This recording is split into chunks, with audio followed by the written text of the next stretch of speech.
For the last 2 decades, I've made it a mission to help Canadian retirees pay less tax, maximize their income, and gain the peace of mind to actually enjoy their retirement. And today, I've packed 20 years of retirement planning knowledge into one video.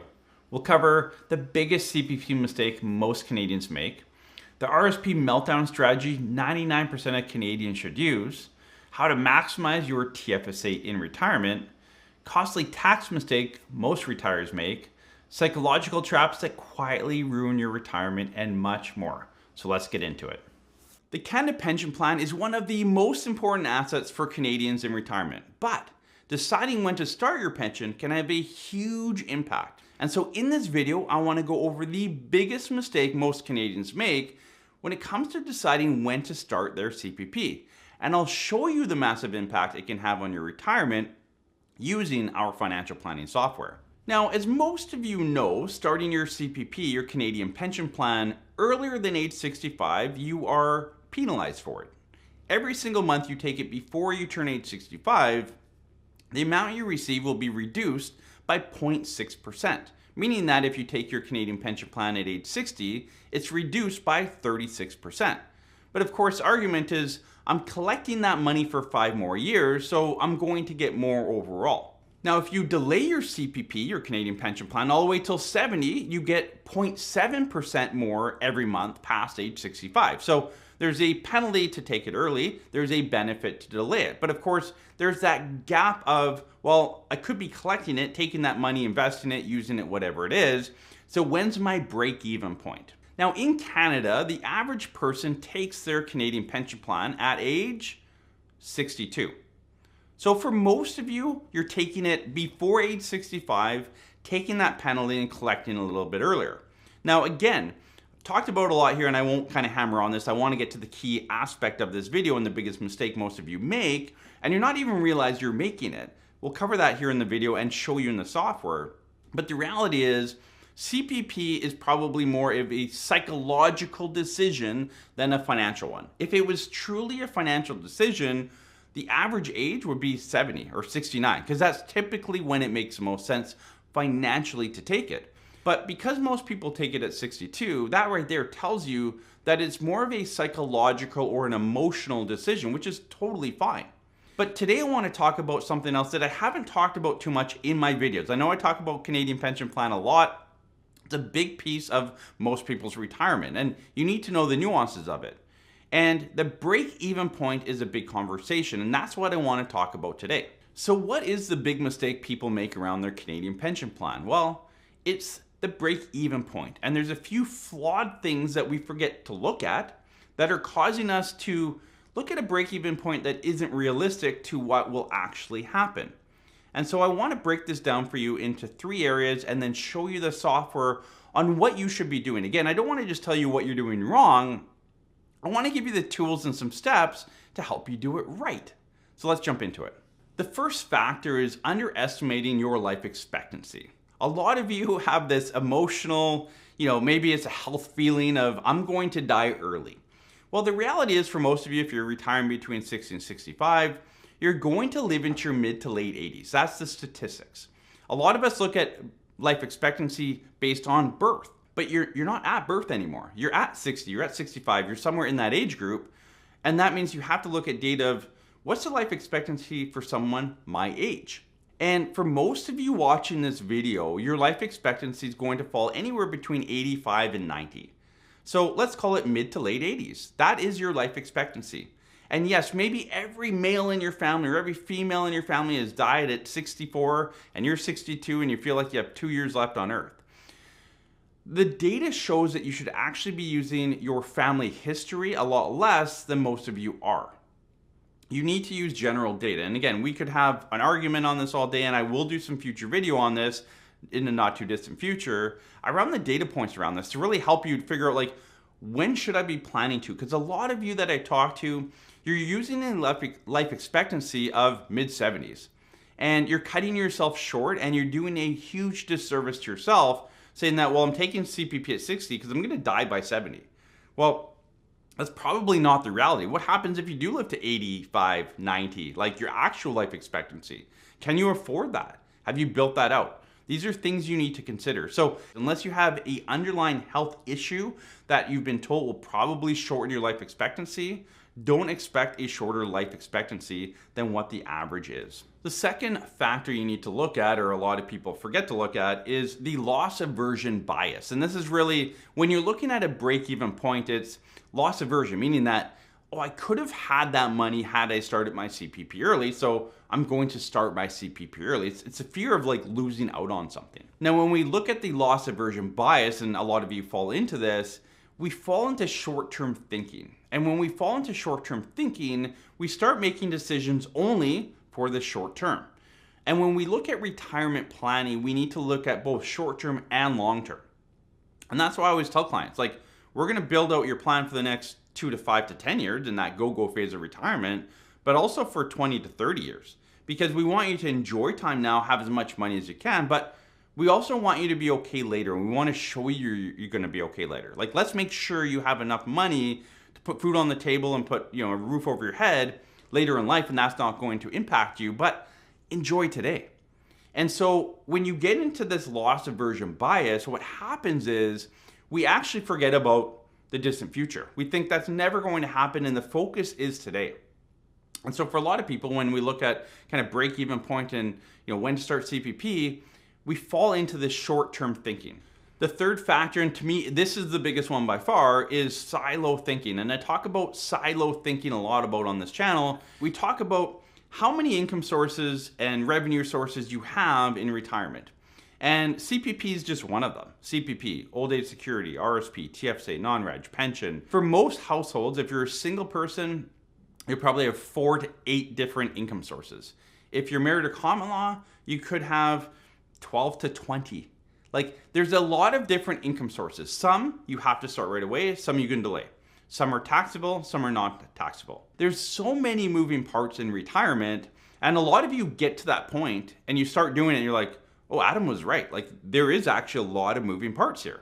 And so when we look at CPP and the break-even point, we're looking at it in a silo. And I'm going to show you this in the software and a few different websites here in a second, and show you how you're probably thinking about break-even point for your Canadian pension plan and how you should be thinking about it and how to build it out. But it all comes back to silo thinking. We're thinking of each income source or asset that we have on an individual basis. And if you do that when you head into retirement, you're going to have a lot of tax issues, cash flow and income issues. We actually have some tax planning opportunity when you hit retirement. Most of us have had very little tax planning opportunity up until retirement. We've had donations, we've had RSPs. Outside of that, there's not a lot we've been able to do. Well, come retirement, there's a lot we can do. And that's why I say our average client, when we build a plan, is saving $100,000 plus in taxes. And a lot of people say, Adam, that's impossible. And they go through the process and they save $200,000 and they believe me. And the reason is because there's a lot of tax planning opportunity. It's at everyone's disposal, whether you use it or not. So let's first look at the PWL capital calculator around CPP. And so I've put the data in here. So I have a 60-year-old person, you can see on the right-hand side there, collecting CPP. You could do QPP if you're in Quebec here too. Same kind of scenario, it's not much of a change. So a 60-year-old person retiring now at age 60. And I've put in their past income here. I've changed these numbers, the income numbers, to be 85%, meaning that they're going to get 85% of the maximum. Now, if they started collecting at 60, you can see there's some dropout times here. What I want to look at is the break-even point. And so what I've done here is I've put life expectancy at custom. And what I want to look at here is age 60. So what is the lifetime loss? So if they live, if I change this to, let's say, 86, you can see that by taking CPP at age 60, and if they live till age 86, the lifetime loss is $125,000. So what I want to do is, when's the lifetime loss? Basically zero. And that gives me my break-even point. And so if I put this back to 77, you can see the break-even point is essentially zero. If I go back to 76, you'll see there's actually more money. So if they died at 76, they would have been better off taking their CPP at 60 versus taking it later. If I go to 77, now they're at actually negative, meaning that the break-even point for this person, a 60-year-old person, 85% max of CPP would be age 77. So for a lot of you, again, you're looking at life expectancy saying, well, I expect to die around then, or maybe even earlier than then. Everyone in my family has. So I'm taking my CPP at 60. The break-even point is 77. Now, a lot of you think the break-even point is 80, 81, 82, and that's based on some other calculators out there that aren't actually doing a proper calculation around YMPE and future growth. Use the PWL calculator. This will give you the best bang for your buck as far as accurate calculation. So again, a break-even point of age 77. But again, this is looking at CPP in a silo. And the disservice we're doing to ourselves in this situation is massive. So let's jump into our financial planning software, take this data, 85% max CPP at age 60, and actually put it into a plan and see the difference between taking it at 60 and 70 and see if that break-even point is still age 77. So first off, I just want to show we're taking CPP here at age 60 in this situation, and maximum is 85%. We're leaving OAS at 65. I want to do a complete apples to apples comparison. The other thing that matters here would be how much assets they have. So John's looking to retire at 60, like I said. He's built up some RRSP, about 650,000 of RRSP and 150,000 of TFSA. He has no pension, anything else. So if we go to the planning page, we have a life expectancy till age 90. We're planning out, John wants to plan out till age 90. And again, that has less of a factor here as far as the break-even point. It will make a bit of a difference, but we can see here, if we run this down to zero, what we're doing is saying, look, based on CPP, his assets that he built, and living till 90, and we're running the account dry, $750 left at the end of the day when he's 90, how much money can we have after tax in his pocket? And that equates to $47,718. So again, this is taking CPP at 65, or CPP at 60, OAS at 65, running the numbers to zero at age 90, and maxing out income. So $47,718. Now with regards to drawdown, you can see here I've left the RRIF, so assume convert RRIF at 60, and we're taking the minimum amount out every year, supplementing it with TFSA, and of course CPP till 65, OAS then kicks in. Now this, why do I leave it like this? Because the majority of you are running your retirement like this. And I know that because I talk to hundreds of you, thousands of you every year. We do hundreds of plans, we see the data. And this is where most of you are living retirement, is right here. Like this screenshot is the large majority of you watching this video. And this is why I want to get this point across. A lot of you have done your break-even analysis at age 77 for CPP, and it may not work that way. So let's jump into what happens if we delay CPP while looking at integrating the RRSP and TFSA and all the other assets that are coming in to give you the cash flow you need. So same scenario here. The only difference is that we've bumped CPP all the way till 70. The assets are still the same, $650,000 and $150,000. Now, the difference here is that you can see that CPP is bumped all the way down to 70, and I've done a bit of an RRSP meltdown. So a bit of strategy behind it. Again, apples to apples comparison as far as assets, CPP amount. It's just taking it at different times. So what I want to do is look, they're taking the same income, so $47,718. So an apples to apples comparison as far as how much the client is receiving in their pocket. So the only difference is, well, what is their net estate worth at certain ages? That's going to be our break-even point, right? So if we're taking the same income, the $47,718 at age 60 or at 70 based on CPP, but we're taking the same income from 60 onward. Well, if we're not collecting our CPP, that means we're using more of our assets. So our asset means that we're going to deplete our estate because we're not getting the free money through our CPP. So what we want to look at is, look, I've started my CPP earlier. I'm not burning down my assets. So when's that break-even point on when my estate is actually going to be worth more again? So let's take a look at that. So if we look at a comparison to age 90, again, I'm looking at age 90 here. Obviously, we're taking the same, so lifetime expenses, again, income's the same in both scenarios, so the expenses, how much the client gets, is going to be the same. You can see lifetime benefits, obviously the government benefits, is going to be much higher in the second option, the planning option, versus the non, because we've delayed CPP to 70, and this is showing to age 90. So we're gonna get more, and you can guess, look at that. The estate is worth a lot more as well, $352,000 more. But when is that break-even point? So when's the estate after tax close to zero. So let's go back to age 77. The break-even point for CPP, is it going to be the same here? Let's take a look at that. Well, we can see lifetime expenses, again, that stays the same, we're not changing that. We've collected, by age 77, we've actually collected $53,000 more through CPP and old age security. And if we scroll down, we can see our after-tax estate number is $114,000 more. So you can see the estate after tax is actually $114,000 more. That's a big difference. So you need to be aware of that. So let's keep scaling this back. What about age 70? Again, I'm looking for this estate after tax to be close to zero. Age 70, if you took your CPP at 60 versus 70, at age 70, you'd still be 19,000 behind. Now you might be thinking, but Adam, I've collected money from CPP and I've not spent my money. How would I actually have more money at 70? Again, this is the consolidation of assets, how everything works together. And this is what a lot of you are missing out on. You're leaving a lot of money on the table. You're paying way too much money in taxes. Again, integration of assets has a huge impact on your break-even point. So let's keep scaling back. What about 65? $2,400. So you can see, like, here's your break-even point, probably around 62.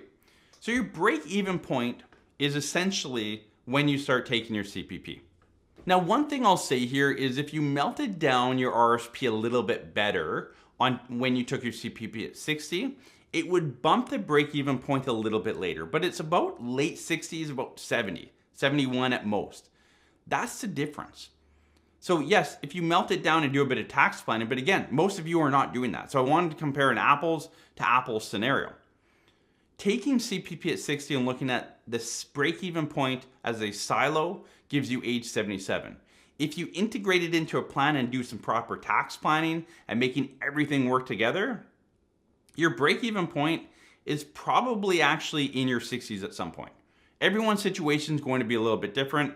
I didn't handpick the situation. I just threw in some numbers. It ended up working actually like your break-even point's essentially 61.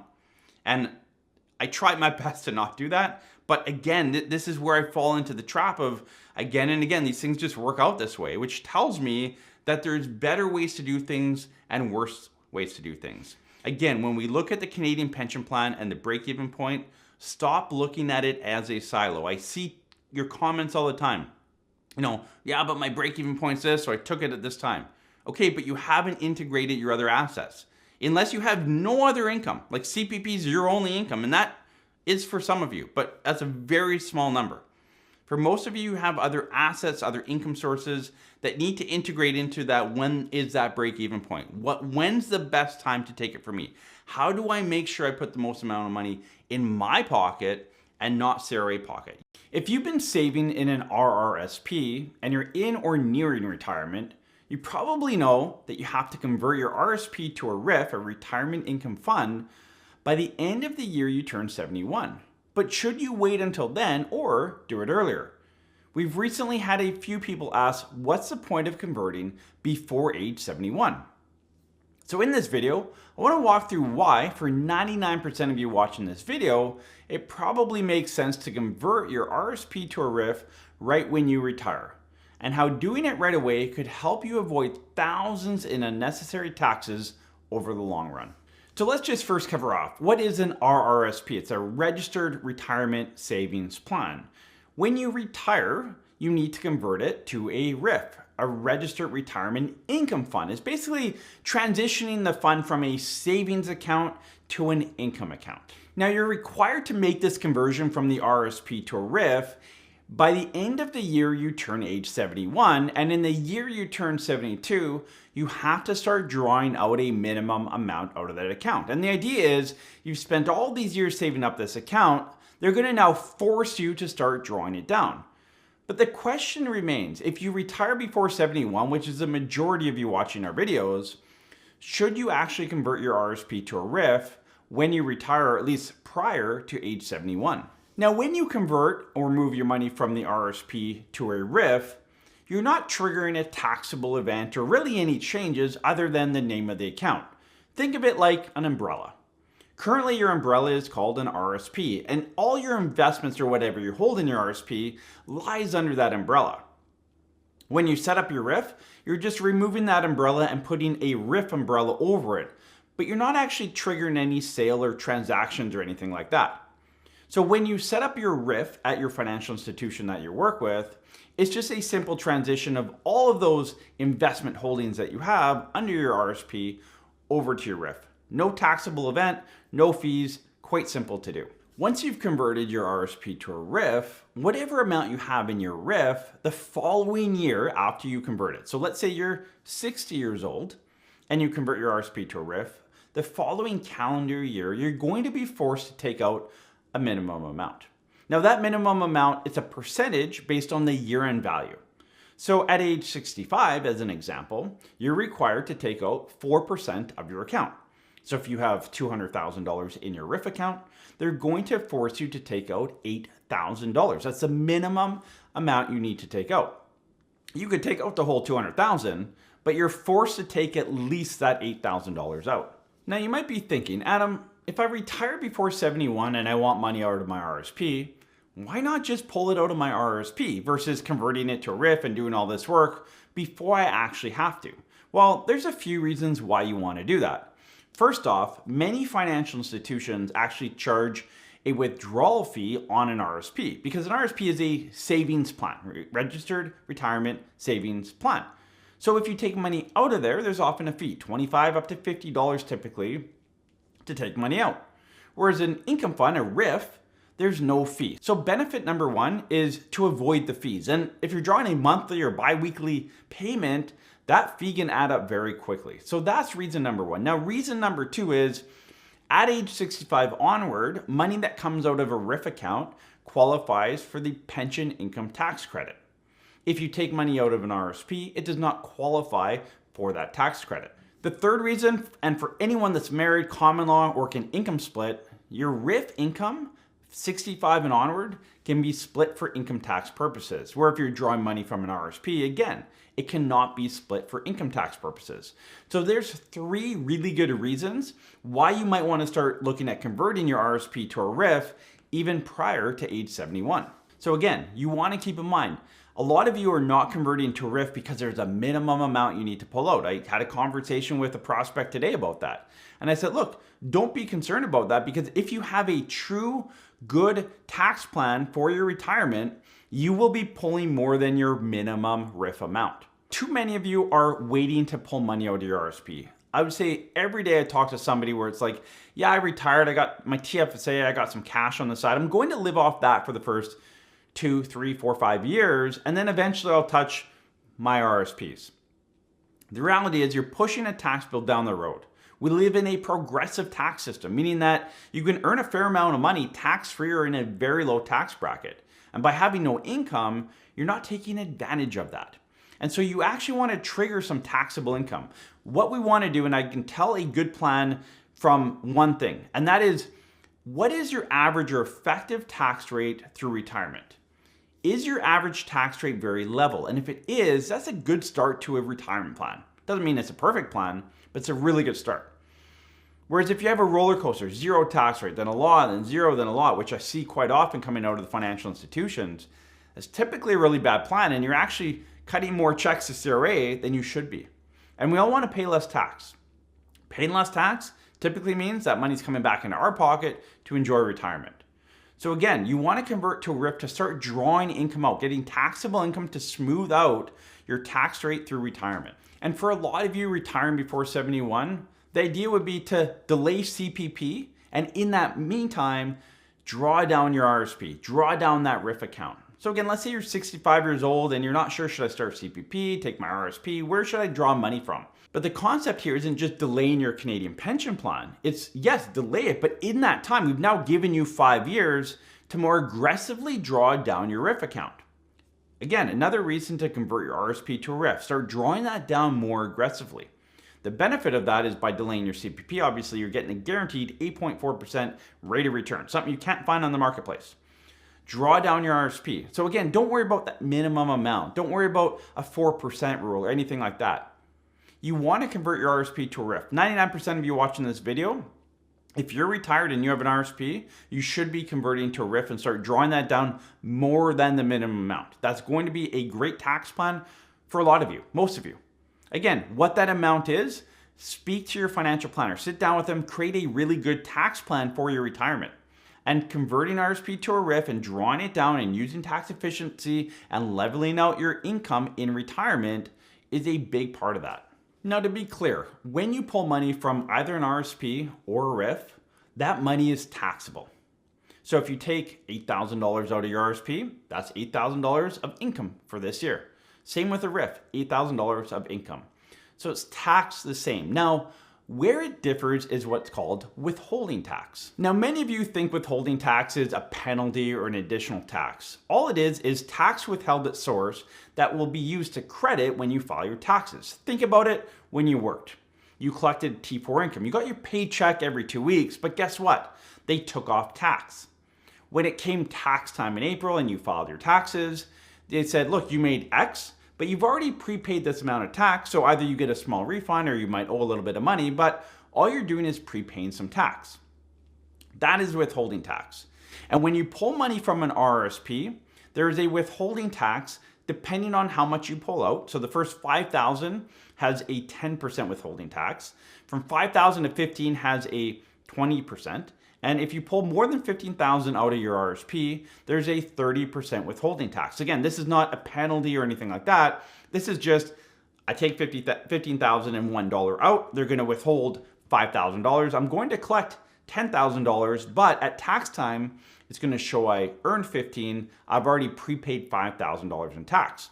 Now, when it comes to pulling money out of a RRIF, the same thing, there is a withholding tax. The benefit with the RRIF is your minimum amount. So let's go back to our $200,000 RRIF account at age 65, $8,000 is the minimum.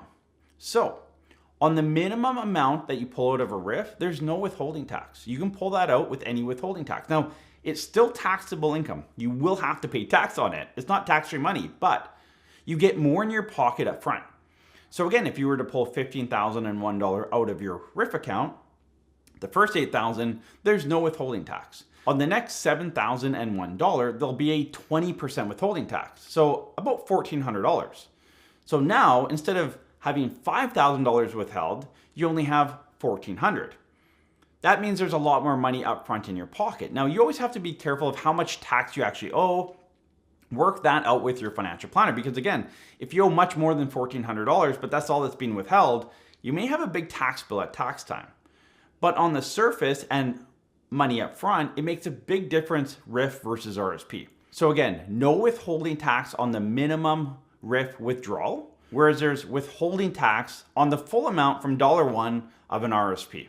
So that's one of the big differences when you start drawing money out. And for a lot of you, when you hit retirement, especially 65 onward, your average tax rate's much lower. And then withholding tax a lot of the time is much more than you actually need to pay. And so you're kind of giving money to CRA to hold on to interest-free until you file your taxes. And that's one big reason why converting to a RRIF might make a lot of sense for you, just to reduce that withholding tax up front, put more money back in your pocket, and have a bit better cash flow management as you go through retirement. Now, the last thing I want to say on this is some of you might say, yeah, but Adam, like I'm retired, but I might go back. I'm doing some consulting. That consulting income might be $20,000 or $200,000. I really don't know. Stuff's kind of all over the place. So a couple things here I want to highlight. First off, you can do a partial conversion. So if you have $200,000 in your RSP and you're not sure what your income will be going forward, and maybe you don't want to trigger kind of a minimum RRIF. I understand that. It's a tax planning strategy. You can always convert partial. So if the plan this year is, yeah, I know my consulting is going to be lower, maybe it's November, December, you move X amount, maybe it's 5 or 10,000 from your RSP to the RRIF, you don't do the whole 200. So there can be a partial conversion from your RSP to RRIF. It doesn't have to be the whole thing. So it could be year-end tax plan. If you're still working part-time, have some money coming in, but you're not sure how much, a great strategy here is work throughout the year. At the end of the year, sit down with your financial planner, say October, November, figure out how much you've made and how much you should pull out of your RRIF for that year. Let's say it's $10,000. Move $10,000 from your RSP to a RRIF, pull it out of the RRIF. Again, less withholding tax, no fees to do that, and income splitting should that qualify for you. Now, there's another very small handful, but there's a handful of you out there as well that are saying, Adam, if I convert my RSP to a RRIF and life changes, I go back to work, I'm stuck with this RRIF. I don't want to draw money out of it going forward until I have to. Well, you can always convert your RRIF back to an RSP. And I've heard from a few of you just on phone calls and comments that my financial institution says I can't. Well, CRA says you can, and those are the rules. So if you convert to a RRIF and life changes, you go back to work, you don't want a RRIF because you don't want that minimum amount, you don't need that taxable income, you can always move it back to an RSP. The year that you do that, there will still be a minimum amount, but all years going forward up until age 72, there'll be no RRIF minimum. So again, if life changes, which I know it can happen, you can always convert it back. So partial conversion and rolling it back from an RRIF back to an RSP, again, that's less than 1% of the population, but if that's you, rest assured that you were able to do that. How you choose to draw down your RSP is probably the single biggest factor in determining how much tax you'll pay in retirement. So what's the best way to do it? In this video, I want to walk you through the RSP withdrawal strategy we use with all of our clients. One that saves on average 6 figures in taxes while also maximizing income and creating a more efficient estate. So let's quickly chat about what is an RSP meltdown, a high level concept. It's really drawing down your RSPs, your RRIF, in the most tax efficient manner possible, but also as quickly as possible. Now there's moving parts. And I always say, when you hit retirement, you have a lot of income sources. For many of you, a single person, you'll have 4 to 7 income sources. Those need to funnel and work together as best as possible. For many of you, you're looking at these as individual siloed responses and not working together. And that's where, when you look at an RSP, you have to look at, well, if I'm going to draw down my RSP, then I want to do this over here and this over here. And there's a lot of moving parts. And again, I'll break it down here in a second to help simplify it for you. But when we talk about RSP meltdown and the tax savings, that's where we get a lot of our tax savings for our clients. So RSP meltdown creates a lot of the tax savings and the benefit of doing deep planning within your retirement plan. And we're looking at cash flow planning, tax planning, and your estate planning, because all of this has to come together to put more money back in your pocket, less money to CRA, and create a better estate situation. So if there is anything left at the end of the day, it passes to your loved ones and not back to the taxman. So let's jump into snap projections, which is what we use for our planning software here. And we're looking at a 60-year-old couple. Now again, the RSP meltdown works for couples, individuals, regardless of age, regardless of assets. Now we do have once in a while, and again, it's a 1%. The RSP meltdown works for 99% of you, probably 99.9% of you. But there is that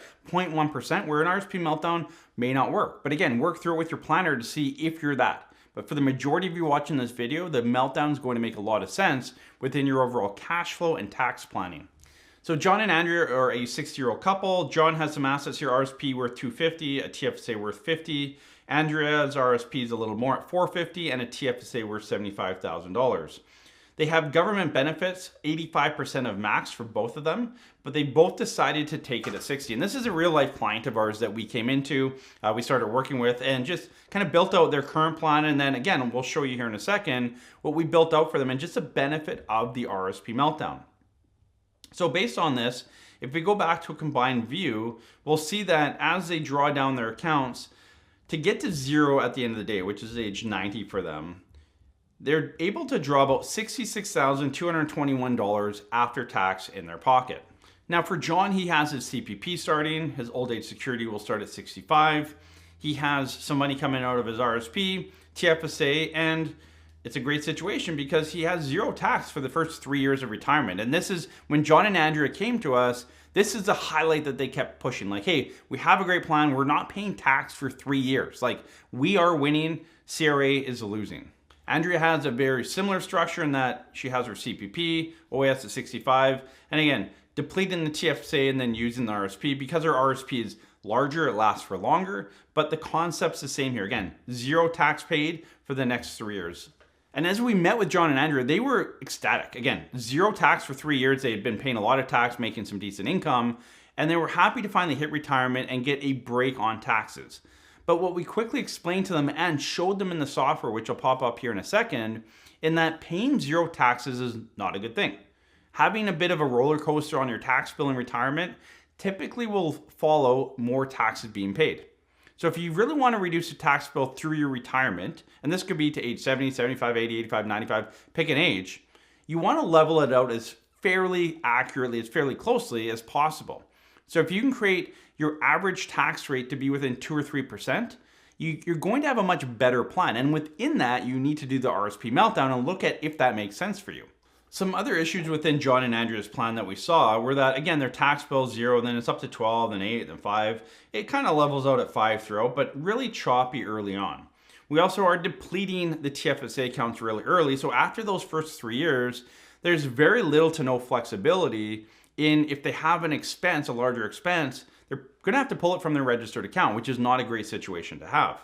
You can also see the tax on estate. So on the very right-hand side, this is just Andrea's. You can see even into her 80s, she has a 6-figure tax bill. And when we look at it combined, you can see their tax bill, even into their 80s, is up over 100,000. It only drops below 100,000 at age 84. So again, a large tax bill on their estate, not a great tax plan, even though they see it as one because they're not paying tax early on. Now let's jump over to the final plan that we created for them. Again, there's a lot of steps between what we just saw and what we're seeing now, but I want to go through the concept high level just so you get your mind wrapped around how this all works.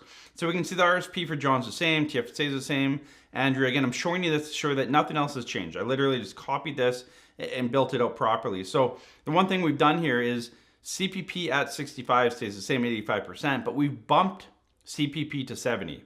And again, the reason behind this is because the RRSP meltdown, we need time to draw down the RRSP and not have that additional tax bill on CPP income. Plus, from delaying your CPP, there's a huge benefit. And for a lot of you in times like this, you want to be outside of the stock markets, right? Stocks scare you. Well, if we could deplete that asset a little bit quicker and actually defer CPP, which is growing at a good rate, it's guaranteed, inflation adjusted, longevity protected, that's a much better income and asset to have later on, not even that far later in retirement.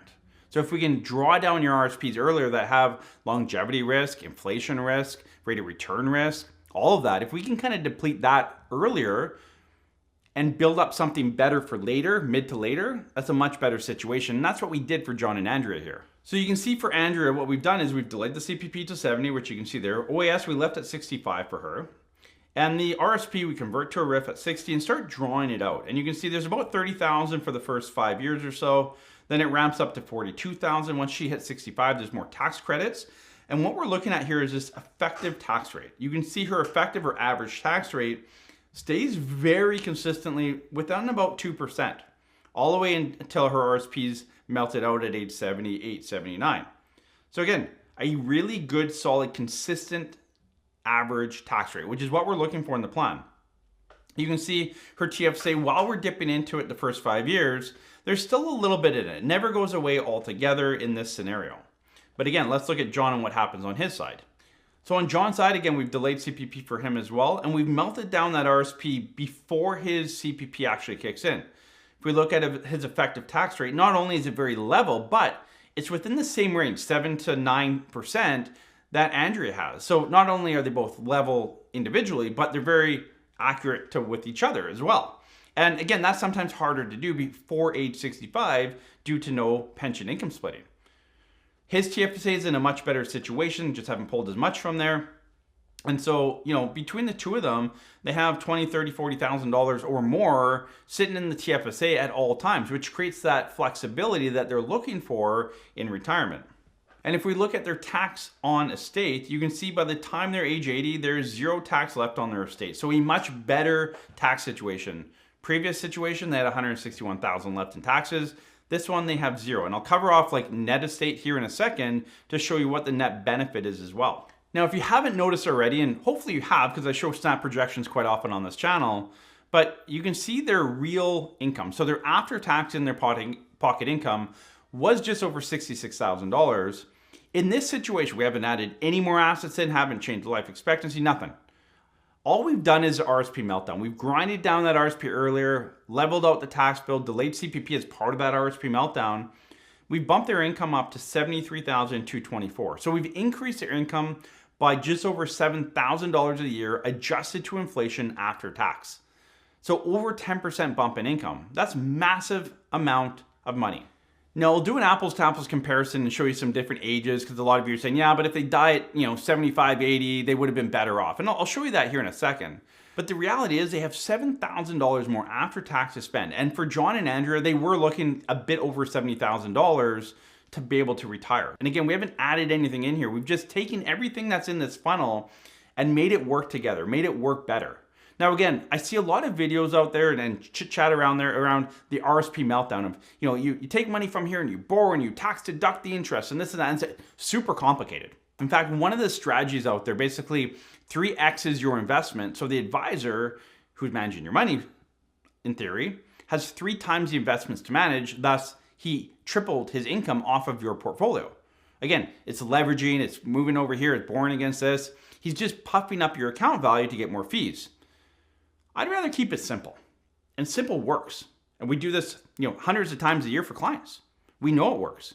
And we can see here, John and Andrew got $7,000 more every year after tax for the rest of their life, adjusted to inflation. And I'll show you what that exact number means for them here in a second. So the RRSP meltdown doesn't have to be a complicated process. The high level idea is, how do we draw down or deplete our retirement income fund, RRIF, LIF, as quickly and as tax efficiently as possible? And typically that means you start drawing it out at a fairly decent rate as soon as you retire, or the year after you retire. Now, in combination with that, it typically will make sense to defer your CPP, maybe defer your old age security. Might be a bit of a clawback in there you want to look at. Everyone's situation is very different. But this is a very simple way to do an RRSP meltdown that is just as effective as anything else out there. Again, the concept, and I'll say it again, draw down your registered retirement savings plan, your RRSP or your RRIF, or your LIF, any retirement savings, as quickly and as tax efficiently as possible. Now, how do you know if it's tax efficient? That's where you look at that effective tax rate or your average tax rate. Is it fairly level? Is it within 2 or 3% while you're melting it down? That'll give you a good test to see if it is. Again, there's many more moving parts. Like, this is a very simplified, you might have a rental property, non-registered investments, corporation. There's other things that can play into it. And again, the numbers will look different. How things massage will look completely different. But this is the high level concept that every single one of you watching this video should have in your retirement plan. And I'm telling you firsthand, if you don't have this in your retirement plan, you're not drawing as much income as you could. I mean, John and Andrew are a great example of that. And you're paying more taxes than you should. So if you want more income in your pocket and less going to CRA, start implementing an RRSP meltdown in your retirement plan. So if we look at an apples to apples comparison, so number 1 was no planning, number 2 is with planning, you can see the difference. So $322,000 more of lifetime income, and this is from 60 to age 90. So, and again, the likelihood that one of them lives into their 90s is more than 50%. I plan to 90 here. Typically, we would plan this client till 95. But even to 90, they have $322,000 more in their pocket. So nominal dollars, $322,000. In real dollars, a lot of you like to see that, $217,000 with a 2.5% inflation. You can also see here, lifetime government benefits. They've collected $762,000 more from the government by delaying their CPP to 70 versus taking it at 60. So again, a massive difference there. And again, their estate, we wound it down to 0. So there's no difference on estate at age 90. Now, what happens if they passed away a little bit earlier? Say life expectancy, 86, 87. I'll go on the very conservative side, 86. They both passed away a little bit earlier than they should have, but that can happen. They still would have collected $265,000 more in their pocket through their retirement. Like, when the years that they want to enjoy retirement, enjoy the money, travel, do whatever they want to do, they had over $250,000 more in their pocket.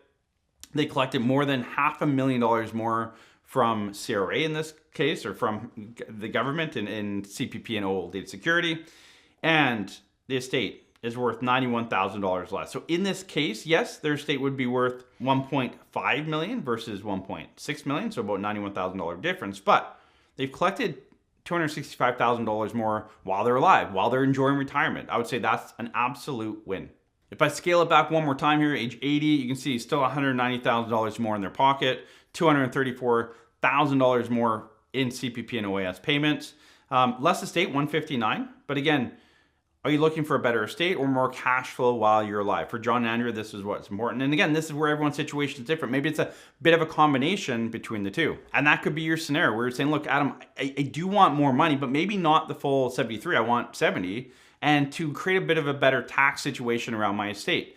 That's possible too. Like again, everyone's situation is going to be different here, but the RRSP meltdown, I can guarantee you for 99.9% of you will put more money back in your pocket. It'll give you more flexibility, maybe allow you to retire a year earlier than you thought ever possible. Pay less tax, create a better estate situation typically, create more flexibility. Again, TFSA was funded for longer. There wasn't those 0 years after 3 years. Like there's so many moving parts in a retirement plan, and the RRSP meltdown really brings everything together to create a really good plan if that RRSP meltdown is done properly. The tax-free savings account is one of the most powerful tools in retirement, yet many Canadians don't use it correctly, resulting in unnecessary taxes that can add up to hundreds of thousands of dollars. So in this video, I'll walk through a few key strategies using our financial planning software to show you exactly how to maximize your TFSA in retirement and make the most of its tax-free benefits. Before we jump into the software, why is your tax-free savings account so important, especially as you head into retirement? It is the only account that you will have that you can fully grow your money and pull it out absolutely tax-free. It's a very powerful tool that many of you are not using. And not only is it a great tool in retirement, but also leading up to retirement for 20, 30, 40-year-olds, for anyone. It's a powerful tool. So make sure you're utilizing that tax-free savings account. Now, for most of us, when we think about retirement, we're thinking about Canadian pension plan, old age security, RRSPs, maybe a pension at work. A lot of you kind of forget about your tax-free savings account, or you're not sure how to use it as you go into retirement. And I would say it is the most powerful investment tool or account that you have as you go into retirement. And I know that sounds weird because an RRSP is a registered retirement savings account. Like, should that not be the most important? But the reality is your tax-free savings account will create the most flexibility, allow you to create a lot of tax strategy, and create a bit of a buffer, which again, I'll break down here in the software to show you what that actually means. The other benefit with the tax-free savings account, especially as you walk through retirement, is there's no mandate on how much you have to pull out of that account. Unlike your RRSP, where you have to convert it to a RRIF in the year you turn 71, and you have to start drawing money out in the year that you're 72, there's caps, there's numbers, there's things you have to do with those accounts, and you're forced, you lose control of it. The tax-free savings account, you keep full control of that account until the day you pass away. So let's jump into the software. Now I want to highlight three main things as we go into the software and look at a few different scenarios. So using our software, I want to show you how to create flexibility in your plan. I want to show you how to utilize your TFSA as a lever account, and I'll explain that here in a second. And I also want to make sure you're utilizing your TFSA to create a more efficient tax-free estate. So how do we create flexibility in a retirement plan utilizing a TFSA? Well, for a lot of you that have a tax-free savings account, you may look to retire and quickly use it because again, it's tax-free money. I want to avoid paying taxes. So the dangling carrot in front of you to say, hey, take all of your TFSA for the first few years of retirement, don't touch your RRSP or anything else, just take that dangling carrot, pay 0% tax, and that money's coming back in your pocket. And that's a kind of a shiny object a lot of you are attracted to. But here's the issue with that. So jumping into our software here, we have a 60-year-old single person with $650,000 in a RRSP and $150,000 in a TFSA account. No pension. They will have CPP and OAS, which I'll get to here in a second. But we can see here, this scenario shows, again, I've left CPP and old age secured at 65. That's not the point of this video on timing and when to take it. I leave it at 65 for all the scenarios to show an apples to apples. But what we've done here is basically take a small amount out of the RRSP on an annual basis, but the big chunk comes out of the TFSA account. And you can see here under tax rates, both the marginal and effective tax rate is 0 for 5 years. It's 0 tax. Again, there's 1, 2, 3, 4 years of 0 tax. And again, a lot of you will get attracted to this saying, well, that seems like a no-brainer. So why don't we jump into that, pay no tax, put more money back in our pocket, and kind of push the tax bill down the road a little bit. Now, one caveat to this, because I know a lot of you are already writing the comments, is, yeah, this is great because I may get some GIS, some guaranteed income supplement. Now, again, remember that's tied to old age security, so that wouldn't apply here. So I just want to highlight that before you jump in and write that comment. So a few of the numbers that I want to highlight on here are, first off, the after-tax income. So in this scenario, I have the client, John, again, single 60-year-old, 650 RRSP, 150 TFSA. With this drawdown strategy, CPPOAS at 65, he's able to take just over $48,000 after tax adjusted to inflation. So about $4,000 a month, which is not bad in retirement. Now, one thing I've added in here, and I want to highlight the issue with drawing down that TFSA early. You can see after 5 years, John no longer has a tax-free savings account. The only account he has is an RRSP or a RRIF that he's able to draw out of. Well, what happens if John needs a new vehicle or a new roof or any type of larger one-time expense down the road? How is he going to fund that? And how does he avoid a huge tax bill? So you can see here I've put in an additional expensive vehicle worth $40,000 in today's dollars, but I've mapped it out that he needs to buy that at age 75. So his current vehicle is new, he's good there, 15 years, but he will need that new one before end of life. $40,000 in future dollars is just shy of $58,000. And you can see the full amount has to be drawn out of his RRIF account. And it actually drives up a few issues here. So it drives up his taxable income to $162,000. His tax bill goes from just under $10,000 up to almost $35,000 that year. And he triggers old age security clawback. So there's many issues here. So again, this is where front-end loading the TFSA, not a great idea on many levels, but this is one of the issues that we see is these larger expenses later on. If you don't have a tax-free savings account to help fund some or all of that expense, it can really drive up the tax bill. In this case, it's created some old age security clawback. Now, let's focus on this number for a second. His income, $48,071. I want to look at a strategy where we don't draw down all the TFSA right away, but spread it out over time. So here we have the same scenario for John. The only difference is we've done a bit of tax planning around the RRSP meltdown strategy. So we've taken out $50,000 to begin with. Then once his government benefits kick in, we've scaled that back a little bit. The benefit here is that we've emptied out his RRSP or his RRIF account by 86, about life expectancy. But you can see that TFSA account, there's a little bit going out, a little bit going in. It's kind of, again, that lever account. And that's what I talked about earlier. If you need a little bit more money, pull it out of the account. If you don't need it all, put it back in. And I'll cover that here a bit more down the road in this video to show you in the software kind of how that would work and the nuances of that. But you can see here, again, the income's only a little bit higher, $48,739, so about $700. But again, that's after tax indexed to inflation for the next 30 years. It actually adds up to a fair amount of money, which I will summarize here before the end of the video, along with what's the estate worth and the taxes and all that. Because a lot of you are saying, yeah, but Adam, this is not a great estate plan. It is, and I'll show you that here in a second. Another thing I want to highlight here is you can see that car purchase at age 75, $58,000 coming out. It's all coming out of his tax-free savings account. You can see his tax bill has not gone up. You can see there's no old age security clawback because he still has a well-funded TFSA account. So not only has he received more income annually to enjoy life, enjoy retirement, he's also created a bit of a buffer with, drawing out that TFSA account in a better manner and front-end loading a little bit that RRSP to create some tax strategy. And you might think, well, Adam, we're now paying that first 4 years. Before I was paying no tax.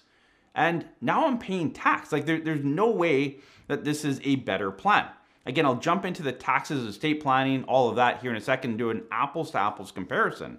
But yes, you can see the after tax. So what I care about for our clients is obviously paying less money, but if we can get more money after tax in your pocket, that is the overall net benefit we're looking to do, which he's able to do here. So if we jump back to this first illustration where he's paying no tax up front, like zero tax for a few years and then tax beyond that, we can see his total tax bill to age 90 is $298,000. That's the total amount of tax between both federal and provincial that he'll pay over his lifetime in retirement. If we go to the tax planning scenario, which again, he's paying tax in those first 4 years, it's just spread out in a more optimal plan here, we can see the total tax bill is $214,000. Like that's a massive, massive difference in tax. Again, we care about how much tax you pay, but it's the after-tax money, the actual dollars you have in your pocket. But again, it's more in this scenario and he's paying less tax. That's a huge benefit on both ends of it. So that's where you can see the tax-free savings account is a very flexible account. It can really buffer those larger expenses down the road. It can help you pay less tax. There are certain strategies and ways to draw down both your RRSP and other accounts, but especially your TFSA and how to utilize it within your other cash flow needs within the accounts. Again, we got to make everything work together. The more you look at each account in a silo, the more you're probably going to give to CRA along the way. And we all want to pay less. So we need to start making all of those assets kind of work together and come together in an optimal plan.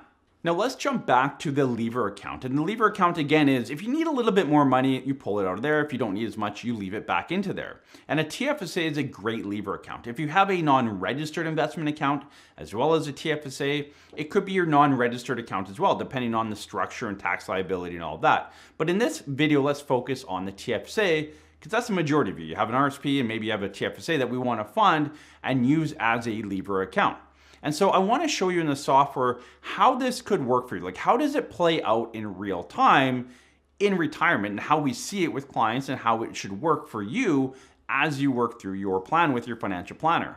So just to refresh here, we can see the tax-free savings account for the first 5 years or so. We're pulling out $5,000, $6,000, $8,000, $9,000, $10,000. So there's a number coming out of there, a few $1,000s up to $10,000 on an annual basis. But again, what if John doesn't need all $48,000? Let's show you that, and this is how that lever account works. So in this scenario, John's only spent $40,000 a year, and he hasn't needed all the money. Now, we can see that not only have we not pulled out money out of the TFSA, but we've still stayed on track with the RRSP drawdown, and it's actually given us a little bit more money. So we not only did not draw out the $5,000, but now we have extra. So we've actually been topping up the TFSA a little bit. Again, that lever account, I don't need all 48,000. So I'm going to not only not pull money out of the TFSA, but I have extra that I needed to draw out of my RRIF account as part of the tax income plan. So I'm going to put that money back into my TFSA and continue to let that grow on a tax-free basis. And that's a huge piece a lot of you are missing. Just because you don't need all that money out of your RRIF account, it might make sense from a tax standpoint to actually pull more than you need. Take that and top up your TFSA, whether it's fully topping it up for the contribution room that year or just a little bit. Now remember, when you use your TFSA as a lever account, there are limits on how much you can put into your TFSA. So make sure you understand those limits. I'm not going to break that down in this video, but there are limits to how much you can put in. If you pull money out, you don't get that contribution room back until the following calendar year. So there's some nuances here, but in general, this type of strategy where, okay, I spent $4,000 or $5,000, $10,000 less than expected.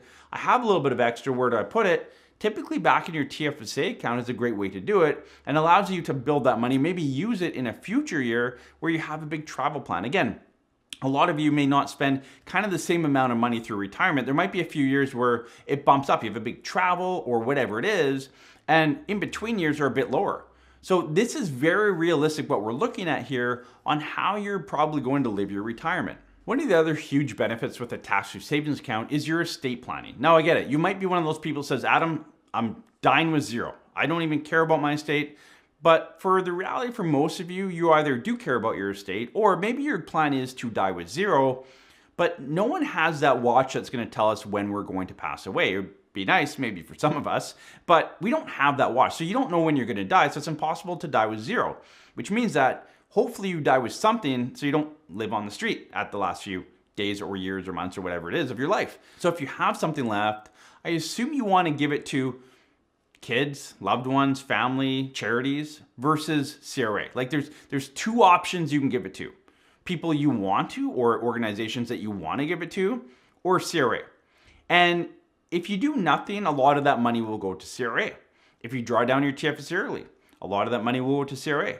So again, if you want to look at proper estate planning, it also is benefited from this type of strategy. So not only have you received more money, you've paid less tax, you've been able to buffer your plan for those larger expenses, but you've also created a better estate planning situation for yourself and for your loved ones or charities that you care about.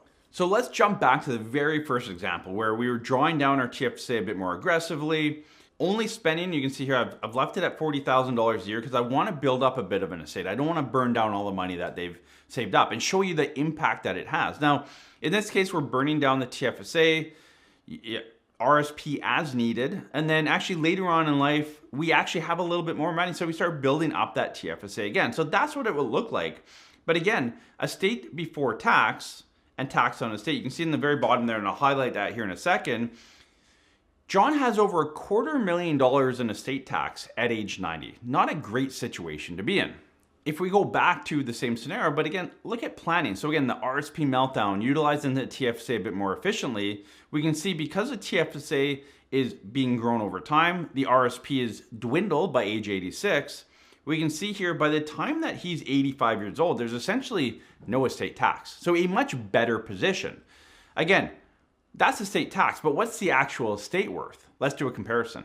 So you can see here when we compare the two scenarios, planning and no planning, if we scroll down to estate after tax, you can see that by doing the planning, by building up that TFSA and spending the same amount of money through retirement, at age 90, the planning scenario will give you $164,552 more in the estate. That's a massive difference. Now, you might say, yeah, but that's age 90, Adam. What about age 80? What if I die early? Well, let's look at that. If you die early, your estate, look at that. It's actually almost $208,000 more. So this is where you look at, you can grab kind of any number. Let's go to age 70 and see what that looks like. And so this is what you want to do with your financial planner. Estate, $140,000 more. So a much better position, again, not only for cash flow, for plannings, for the what ifs, but also for your estate. So hopefully this video gives you a better idea of how powerful a tool a TFSA can be. And a lot of you might say, yeah, Adam, they're not really big numbers, though. Like, who cares? Well, if someone was going to give you an extra $500,000, $1,500 a month for retirement, would you not say yes to it? Like, without doing anything extra other than a little bit of planning, would you not say yes to that? Again, $150,000, $200,000 more that this client will have in their estate. They'll have more cash flow, better strategy. Again, a lot more buffer. So if something happens, right? Again, we want to de-stress in retirement. We want to enjoy retirement. How do we do that? Well, utilizing your TFSA properly is a really good way to do that. If you ask the average person how much you need to retire, you'll probably hear a number of at least $1 million, maybe even more. But the truth is, most people throw out a number without ever actually running the numbers. And the reality is, a lot of Canadians can retire comfortably with far less. So in this video, I'm going to show you what retirement looks like with $250,000, $500,000, and $750,000 saved using actual retirement planning software.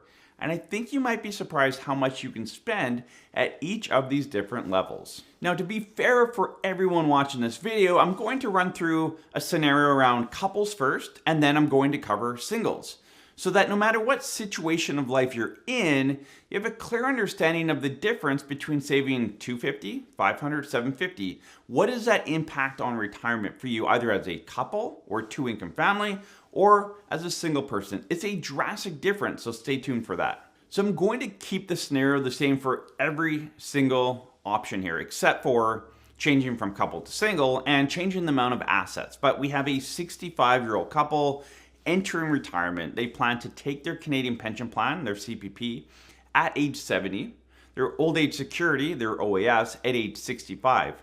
Now, we've done an RRSP meltdown and created some tax strategy around each one.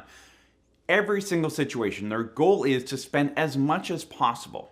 I've kept the income level through retirement. So in reality, any situation that we look at here, we'd want to maybe ladder the income, create more income earlier, less later, all of that. I get that. That's not the point of this video. The point is, let's maximize the income every single year from now to age 90, which is life expectancy for them. We've also left the CPP, the Canadian Pension Plan, at 75% of max for both John and Andrew in this situation. And again, when we move to single, it's at 75% as well. So just, again, everyone's situation's different, but I want to show you apples to apples to apples, what it looks like with different asset amounts saved. So first up, we have John and Andrew saving $250,000. They each have $100,000 in their RRSP, $25,000 in their TFSA account.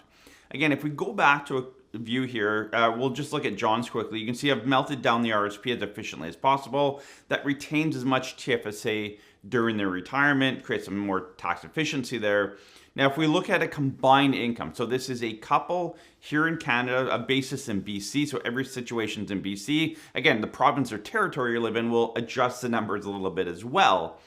But you can see here, they have a total income from now to age 90, $58,359. So for a lot of couples retiring in Canada, $5,000 a month after tax, adjusted to inflation, it's a fairly nice retirement income. And again, this is just on $250,000 saved.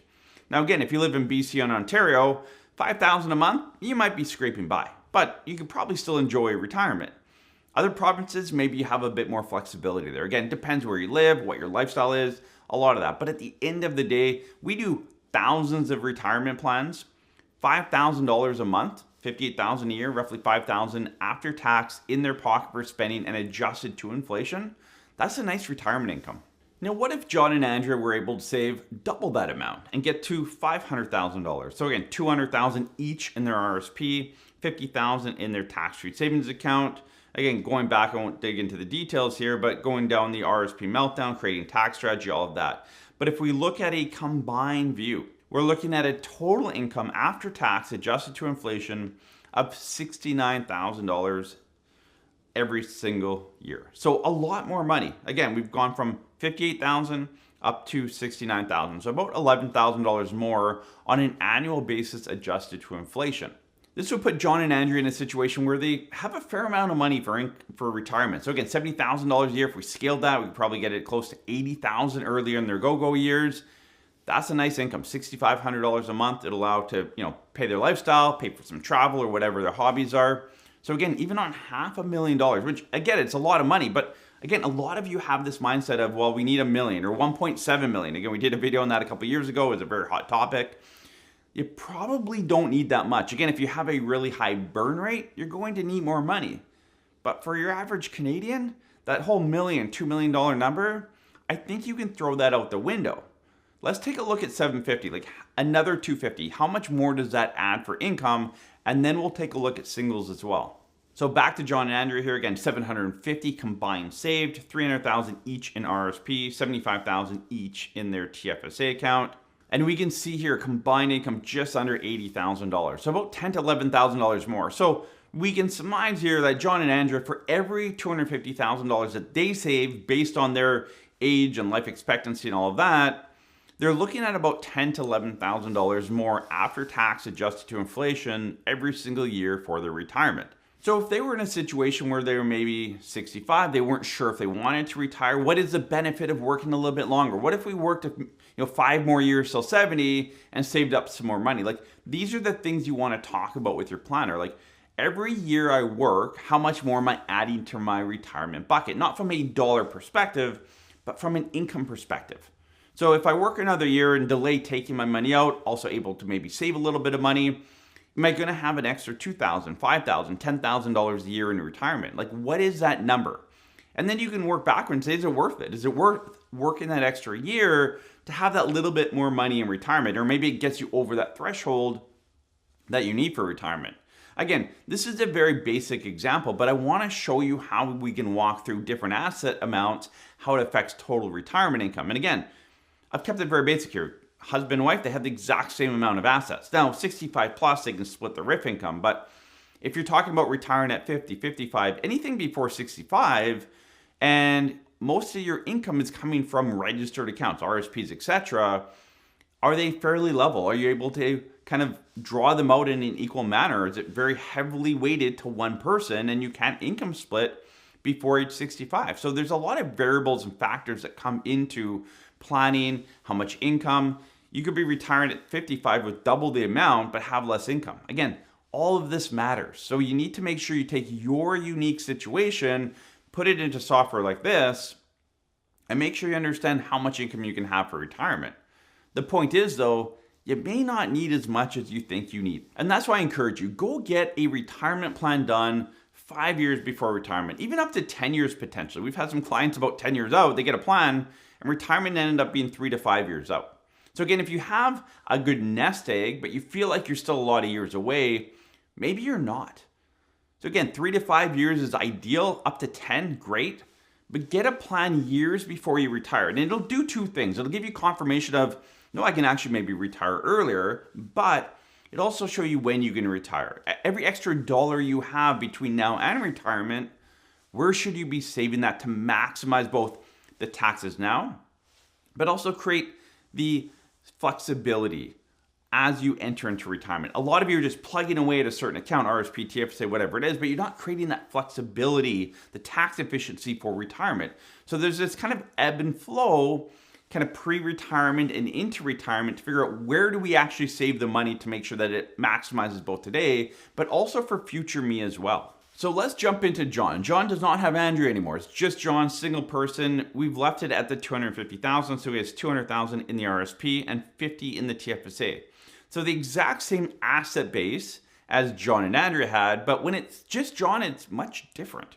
In fact, it's drastically different. So you can see here his total income is $34,000 per year after tax for life compared to $58,000 when he had Andrea. So that's a $24,000 difference.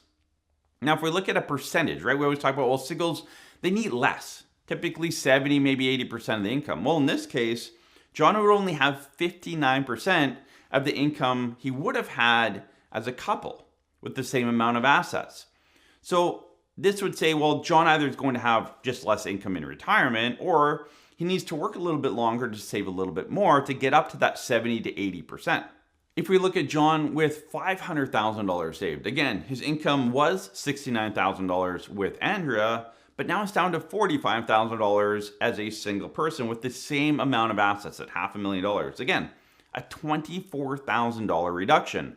Now this time he's up to 65% of his income had he been a couple. So again, we were at 59%, now we're at 65%. Again, 24,000 difference divided by that $69,000 original income, we're at 65% of that income. So my point is, as a single person, you may have to work longer, work a bit harder at saving that dollar, which means that you're not enjoying the pre-retirement years quite as much. Again, I've said it before, I'll say it again. Singles are at a massive disadvantage. So for John, with Andrea out of the picture, he obviously doesn't have her CPP, the Canadian Pension Plan, and OAS, Old Age Security. And also, because we live in a progressive tax system, meaning that your first little bit of income, $15,000 here in Canada, is tax-free, and then it's a smaller amount, but as you earn more, you pay a higher tax. So he's losing her first $15,000 of income tax-free. So he's paying a much higher amount of tax on a lot of that income. So when you add this all together, he has $24,000 less in his pocket by all of that not being there. And so depending on how much assets he has, again, at $250,000, he was sitting around 59% of the income that he would have had as a couple with the same amount of assets. At $500,000, he's at 65%. If we looked at $750,000, his income would drop to $55,000 as a single person, which is about 70%. So again, it's going to depend. Like, is that going to be enough for him? Maybe it is. It's 70% of what he would have had as a couple. A lot of data says 70 to 80%. But again, is $55,000 enough for him? It may not be. He may have to work longer, save more, etc. So as you prepare for retirement, as you get closer to retirement, I highly encourage you to try and get that number out of your head, unless you've actually created a plan and know exactly what that number is. For most of you, you haven't taken that step. You've read an article, you talked to a friend, a coworker, a neighbor, whoever it is, and they said, no, you need $1 million, 1.5, $2 million to retire. And sure, some of you will. You have a high burn rate, you need that amount of money, you want to help your kids, whatever it is. But for the majority of you watching our videos, majority of Canadians as a whole, you don't need that much. Again, here, if you have a couple, $250,000, that's a nice income. $500,000 for an individual, pretty good income. So again, how much money do you need for your retirement? I strongly encourage you to sit down with your financial planner, have a plan like this mapped out, and understand how much do I need to save, when can I retire, how do I draw it down? Retiring as a single person can come with its own unique set of challenges, and how you strategize and plan out retirement becomes even more critical. And so in this video, I want to go through 6 things every single retiree needs to know to make the most of their money, save on taxes, and set yourself up for a secure and successful retirement. The very first thing you're going to face as a single is the tax system isn't for you. And there's multiple things here. The first thing is you don't get to take advantage of income splitting.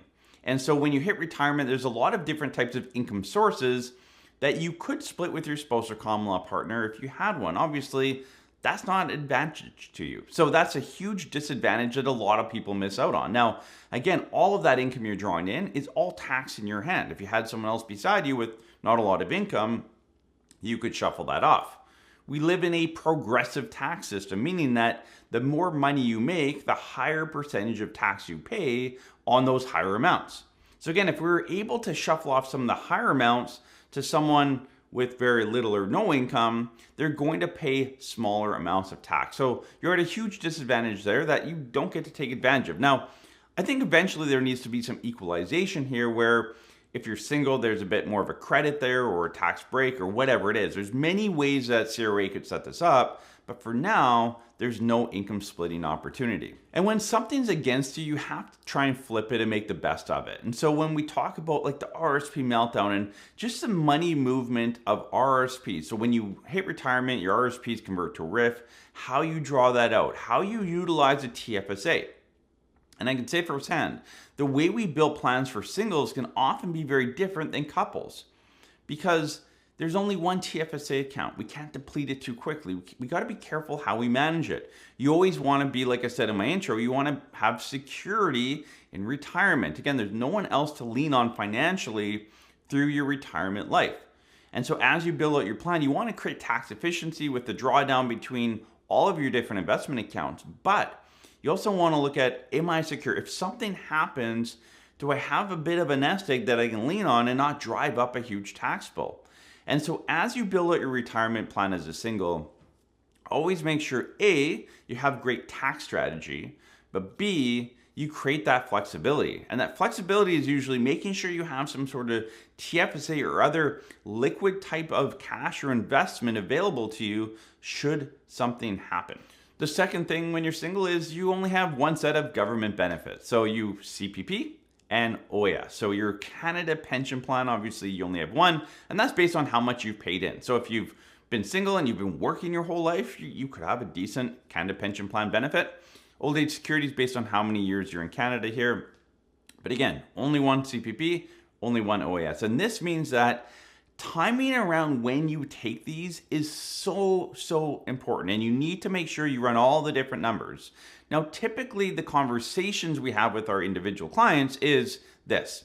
It's delaying your Canada pension plan has a financial benefit, which we can show you in your plan and move all that, but it has a huge psychological benefit.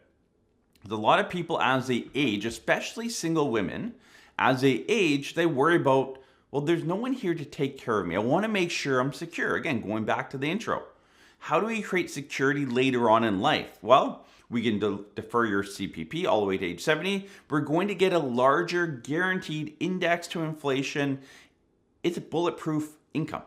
And so if we can make that amount bigger for the rest of your life, that creates a lot of security. So for people that are single, I think everybody should delay CPP. But especially people that are single, you really want to look at this because it does create a lot more structure as you age. Takes the stress off you with investments and all of that. So if you're a single person, yes, you only have one set of benefits, but it makes that decision that much more important. So again, map it out with your financial planner. Should I take it at 60, 65, 70, somewhere in between? There's a financial piece, but then there's a psychological piece. If you're single and you take it at 60, you have a much smaller guaranteed income for the rest of your life. You may have enough money, but does that stress you out? Because that means you're not spending your money earlier. That means you're going to plan on spending your money later in life. That means you need to invest it well. You need to manage it. Who's doing that for you? How is that being done? So all these things come into play as you live out your retirement. Number 3 is financial education needs to be a priority. And if you're watching this video, that's a great first step. And there's lots of great videos, content out there. There's courses you can take. We have a financial masterclass that's really built for kind of 20 to 45-year-olds, but stuff like that. There's tools out there to educate yourself, to get to know what the language is, right? Our industry is great at using these big terms that don't really mean a lot. And so, I try and dumb it down here a little bit as much as I can. But understand the language. So when you walk into your financial institution and they say something, you understand what they're saying. You need to understand that when you hit retirement, like what happens with all my accounts, right? Just watch. I think we have 600 or 700 videos on our channel now. We cover everything. Just search on our channel. If it's not there, leave a comment. We'll try and create some content around that. But educate yourself. You don't have anyone else to lean on. Now, I will say this. I strongly encourage you, if you're a single person, to find a group of people like you. Meaning that They're either in retirement or close to retirement like yourself. They're in the same situation and hopefully similar financial situation. And meet once a month or once a week or however often you want to, and just learn together, work together, be a team. And that will really help you kind of walk into and through retirement as well, just feeling like you have knowledge and power and people that you can trust, that you can bounce ideas off of and lean into and ask questions to. It's a great resource to have as you go through retirement. So the fourth tip here for you is a little bit different, but it's where do you want to live? And I say this because eventually you may need people to care for you. And so a lot of times if you're single, maybe you have kids, maybe you have family around, you may want to live near them. You may want to live near main grocery shopping and that kind of stuff. Like, where do you want your life to be? Because if you're living out in the boonies and you're single, it's going to be tough to get support. You may have to move closer to that support. So we see a lot of our single clients move closer to family, to friends, to main cities, just to be able to have that resource. Eventually, you may not be able to drive. How do you go get groceries? How do you run your errands? Well, if you live close and you can walk to that stuff, that's a better option. So as you move forward, the where you live might change based on the fact that you're single, and you need to make sure that you're looking after yourself. This is all part of the overall plan. Again, retirement plan is 10% financial, 90% psychological and other. This is one of those other things. You really need to think about, like, okay, I'm 80, 85 years old. I can't do a whole lot anymore. Who's around me or what is around me to support me so I can continue to do the things I want to do to the best of my ability? That's the process you need to think through. Tip number 5 for you is have a healthcare plan. And this doesn't mean go and buy like a Manulife or Blue Cross individual healthcare plan necessarily. It just means make sure you have a plan. And this is both while you're going through your 60s and 70s and also a healthcare plan later in life. Like if you need in-home care or a care home, how is that kind of built into your plan? Oftentimes in a couple, one of you deteriorate a little bit quicker and the other person supports it. I saw it with my grandparents. My grandpa, he went downhill. My grandma supported, right? And he was able to stay in the home really until the day he died. The last 3 days he was in care facility, but really to the day he died, he was at home. Had he not had my grandma, he would have been in a care facility months, probably years before that. So again, if you're an individual, you don't have that person to support you. So things may look different when you build a plan. Like that no-go phase might be bumped up a little bit. It might be similar to your slow-go phase. Like it can look different for everybody. But think about that healthcare. What is the plan for your healthcare if you need to go into care home, even ongoing healthcare needs as you go forward, right? If you have something happen to you and you need to have someone come into your house, right? Healthcare costs for individuals are going to be higher per person than a couple because you don't have that individual in-house being able to take care of you for free. So that's just something you need to think about as you move forward through retirement. And tip number 6, and a lot of you don't think about this one, is build a social network. And again, I talked about it, educating yourself with a group of people. Well, it's doing anything with a group of people. Have that social environment. It's going to be really good for you. So as you transition from working into retirement, you need to think, who are the people or the groups of people around me that will stimulate my brain, will keep me going, keep me thinking, keep me active, whatever it is. Everyone's got different hobbies and goals in retirement, but who's going to help you drive that bus? You're not going to do it alone. I promise you that. So make sure you have a group of people around you. There are lots of clubs, and this goes back to where you're going to live. Like if you live somewhere, if your goal is to be part of a tennis club, and you live somewhere where it snows all winter and there's no indoor tennis courts, that's going to be a really big challenge for you.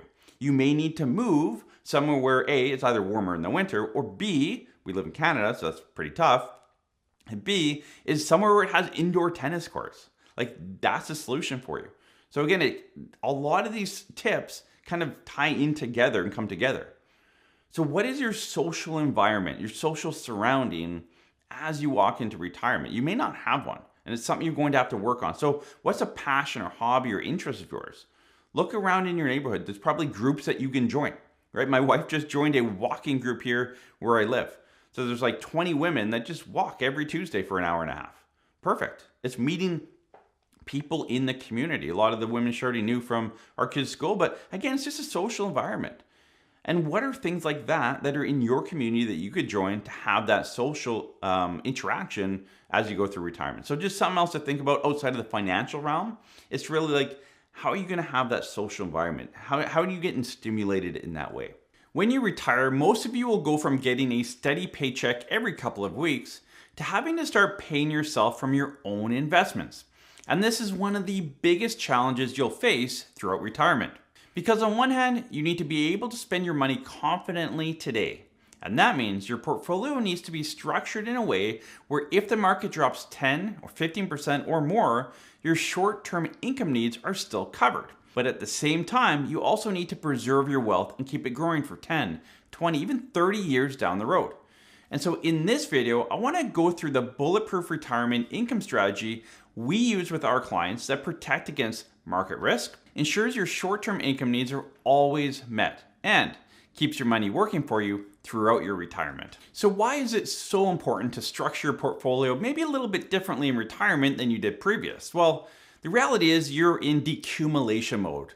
For the last 30, 40, maybe 50 years, you've been accumulating assets in your different portfolios, in your different types of accounts.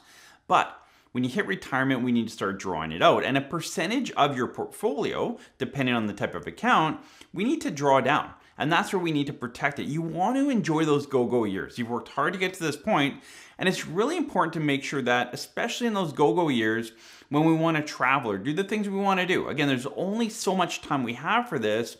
We don't want to be wasting away years, 1, 2, 3, even more years in those go-go years because we didn't plan for it. And the market's down 20, 30%, and we don't want to sell anything.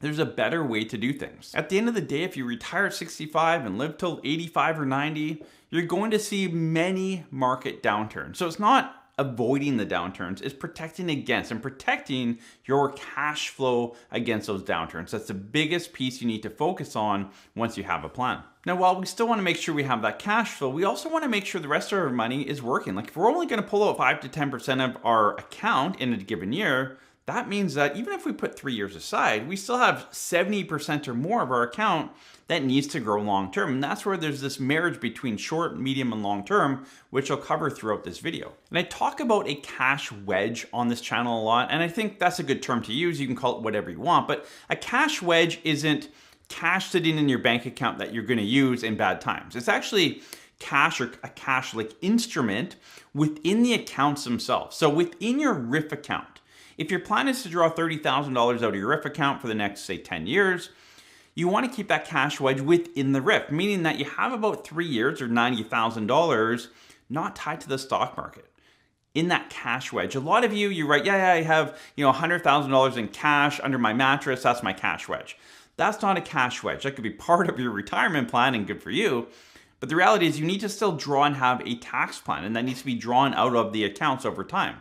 So the cash wedge is actually layered into your different accounts. Now, I have a little nugget and a surprise for you at the end of this video, so stay tuned for that. This is going to really help you, depends on how you're invested and what types of investment you have. So stay tuned for that announcement at the end of the video. So let's talk about the 3-bucket strategy. Now, this is a simple way to break down how you can actually effectively build a cash wedge, protect against your decumulation of assets, and make sure that these market downturns that we're going to see in retirement don't sideswipe your retirement and totally affect your retirement plan. Again, you may have a huge trip plan next year, market goes down 20, 30%. That shouldn't mean you cancel your trip. It shouldn't even affect your trip. So this is what we want to look at when we think about the 3 buckets. So bucket number 1 is the cash bucket. And cash could be like purely cash. It could be high interest savings. It can be anything that's liquid. You can get it tomorrow. It's not tied to the stock market, and it's hopefully earning you a little bit of money. Now, typically of the 3 buckets, your cash bucket is for shorter term needs. It's typically, let's call it 2 to 5 years, depending on your comfort level. I like to say 3. So let's say 3 years of cash put aside. Going back to my RRIF analogy earlier, let's say you needed $30,000 out of your RRIF for the next 10 years. That was a drawdown strategy for tax efficiency. Your cash bucket in this scenario would have about $90,000 in it. And that will make sure no matter what happens in the stock markets, no matter what happens in the world, you have the next 3 years of cash flow ready to go. The second bucket is the income bucket, and this can be kind of the midterm money. So part of your ongoing cash flow needs, you can look at how much income am I producing. A lot of you are invested in investments that produce income, whether it's interest income or dividends. So let's say your account in general is generating $5,000 of dividends every single year. If your cash need was $30,000, like I talked about earlier, well, the dividends are giving you 5. So now we only need to have 25,000 in that cash bucket. So again, bucket one, the cash, we've now gone from $90,000, 3 years, down to $75,000. So we don't have to have quite as much in cash because we have a bit of an income bucket. And this is why I like some decent, good quality income in retirement, because it does kind of hedge that cash bucket nicely. You also want in that income bucket some safer midterm type investment. Could be a balanced portfolio, balanced ETF, that kind of thing. Something that's not higher risk. That falls into bucket number 3. So bucket number 3 is your growth bucket. This is the longer term money. This is money you don't need for 3 to 5 plus years. And so when we think about, well, we have our shorter term money, which a lot of you say, well, Adam, like that's a lot of money not to be earning me a whole lot, right? I might be getting 2.5% on that cash bucket. The income bucket, I might be getting 5 or 6%. The long-term growth bucket, that's where you need to, do a decent return to offset the lower return in the cash bucket. Overall, again, make sure that risk tolerance matches what you're looking to do and also matches your retirement plan. There's probably a rate of return requirement that should be outlined in your retirement plan. Does your risk profile and the type of structure you have in your portfolio match that income and rate of return requirement? Now, when we look at the 3 buckets, obviously how you're invested, mutual funds, individual stocks, ETFs, segregated funds, there's a million different options out there when we talk about investments. So when we talk about, well, if I'm invested in mutual funds, how do I create these 3 buckets? And I'll get to that later in this video, so stay tuned. So the implementation of the 3 buckets really is driven from your retirement plan. And that's why I say, if you enter retirement without a clear plan, it's really hard to have a 3 bucket strategy. It's really hard to make sure your cash flow is protected. It's hard to create a proper decumulation strategy. And it's hard to protect against market downturns. And again, we're going to see them. So when the next market downturn happens, what are you going to do? Where's your money coming from? How have you protected against that? So if we go back to, say your plan is $30,000 out of your RRIF for the next 10 years, but you have all your money in a balanced mutual fund, that's not a good plan. You're going to get hit hard. There's no flexibility there. And so you want to make sure you have a clear strategy around your 3 buckets. What is bucket 1 for you? What are you going to hold in there and how much do you need? And again, that how much you need is driven off of the retirement plan. So get that retirement plan done. Figure out exactly how much you need out of each account. Again, you may have accounts early in retirement like your tax-free savings account where we're actually putting money into it. So we don't need a cash wedge in there. Or maybe it's, I do need some money out of there in 2 years from now because I need to buy a new car. Or maybe you're just drawing ongoing cash flow out of there. Again, everyone's situation is going to be different. But once you have a plan, you know how much you need to have in your cash bucket, your income bucket, and your growth bucket based on how much and when the money's coming out of each account. Now remember, if you're someone retiring with, let's say, an RRSP, a TFSA, and a non-registered account, your plan may have you drawing most of your money out of your RRIF account, your RRSP account. So you're going to need a larger cash bucket in there. Your TFSA, you may be topping up, right? Money from your non-reg into your TFSA. So your TFSA is more all growth bucket. And then your non-registered account could be some of the cash bucket, some of the income bucket, some of the growth bucket. Like it's going to be different for everybody. But if you have different accounts, the 3 buckets even within each account could look really different. Again, this is all plan driven. That's why it's so important. But for a lot of our clients, their RRIF account will have a lot higher of the cash and income buckets. Their TFSA will have very little, more growth bucket. And their non-reg, depending on how much cash flow they need and how big their accounts are, could be some income or cash bucket, but again, a lot of growth bucket there. So when we look at the asset allocation from a whole, it meets their needs. A lot of people think, well, that's a lot of cash in my RRIF account. Yes, but when we look at all of your assets as a whole, and that's what you need to do when you kind of work through this plan for yourself, you need to make sure that you look at everything as a whole. Because if you look at just your RRIF, and maybe you're drawing down your RRIF over the next 10 years, there's going to be a large percentage of your RRIF account in cash. And that hurts, but remember your TFSA may be all grow. So everything will balance out to make sure that you meet the needs of both your rate of return and your income. Now let's talk about replenishing these accounts. So I'm gonna just run through an example of, let's say again, you needed that $30,000 out of your RRIF every year and you put that aside in that cash bucket. So you have that cash bucket 3 years of your RRIF and that's your income needs out of your overall portfolio. And let's say for the next year, the markets do really well. You get 10, 15%, like it's a really good market. Well, there's not a whole lot of sense pulling it out of the cash bucket because maybe your stocks have gone up. So your growth bucket has actually increased quite substantially. That may be a good place to draw some or all of your income from, right? Your cash bucket is more of a tool where markets are down, protected against that. So again, you might want to pull of the $30,000. You have $5,000 coming in through that income bucket. Again, I talked about the dividends. The other 25, maybe it's 5 from your cash bucket and the rest $20,000 from your growth bucket. So it doesn't all have to come from your cash bucket depending on what the market's doing. Now, if we flip that and the market's down 10 or 15%, obviously we don't want to sell anything in the growth bucket that we want to leave long term. So we start drawing out of the cash bucket. Let's say the market's down for 2 years. So we've drawn 2 years out of that cash bucket. The cash bucket only has 1 more year of cash flow in there. But the market starts to turn, right? Like markets don't go down forever, right? It feels like it sometimes, but they don't go down forever. So now as the market comes up, it will hit different thresholds. And again, this is something you have to do either if you're DIY, this is on you. Like this is part of DIY planning. That's a decision you made to do DIY. If you have an investment advisor, talk to them and figure out like, okay, when should I start replenishing that cash bucket? Maybe, you pick different points where your portfolio hits different thresholds and you start lumping back future years of cash into that cash bucket. So that's the replenishing model. Again, markets are good. You might want to spend some out of your income or growth bucket, depending on how much you have and where that movement is. Markets are down, you definitely want to spend your cash bucket and then have a plan to replenish that. And that's why I like having 3 years of cash. It gives us enough time. Markets could be down for 18, 24 months. Typically, we don't see longer than that, right? There is time where it bounces back up, we can replenish. And again, that's where that middle income bucket helps as well. It does help kind of consistently give some income, helps buffer it, and that middle ground there. So again, depending on what the market's doing, you want to make sure you kind of rebalance and replenish these accounts depending on where you're drawing your income from. So what's the exciting announcement? Well, we have a lot more videos, and the reason we put them offline is because there's so many different ways to invest. Some of your DIY, mutual funds, ETFs, you have a portfolio manager, there's many different ways. So we put together individual videos based on how you're invested to help you walk through the decumulation strategy. So if you're a DIY investor with individual stocks and ETFs, we have a video for you that give you a walkthrough on how to structure stuff. Obviously, everyone's going to be a little bit different, what you hold, how you hold it, risk, etc. But general concept on how to structure things as you walk into retirement. They're absolutely free. So again, we'll link that below. You can view those online.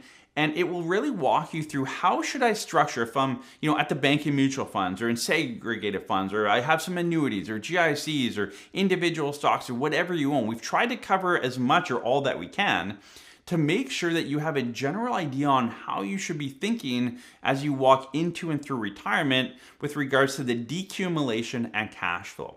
Over the last 2 decades as a financial planner, one of the biggest things I've seen retirees get wrong is how they approach spending, especially early in retirement. And this mistake often leads retirees to look back in their 80s and 90s wishing they had done things differently.